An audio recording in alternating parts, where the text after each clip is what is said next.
Esselamu Aleyküm ve Rahmetullahi ve Berekatuh. Kavm-ı aziz, خداوند از این آفتی که بالاتان دامده همتان نگه داره، اجر و پاداشی بزرگ نصیبتان کنه. انشالله خداوند هر چیزی که بالای بنده دم بیاره او یک امتحان از سبب کثافتی گناه بدبختای، اما چه علاج ما و شما هم مبتلا شدیم، لیکن انشالله صبر کنه. خداوند این مصیبت باز بالاتان دور میکنه. گویا کلمه حسبنا الله و نعم الوکیل، نعم المولا و نعم النصیر.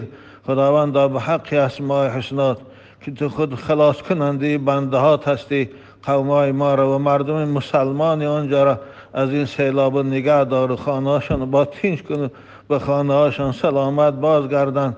از این بیماری که امروز جامعه جهانی را مبتلا کردی از سبب کثافتی گناه های این بدبختا، خدایا همه امت اسلام خصوصا مردم ما را، مردم خیش تبارک که در قزاقستان خواه قزاق خواد مسیحی خواه دیگه، خدایا همش نگه دار پروردگار، همشان به تو امانت میسپاریم، نگهشان دار. سلامت باشه قومای عزیز، انشاءالله صبر کنه، خدا همش از شما دور میکنه. آمین یا رب العالمین.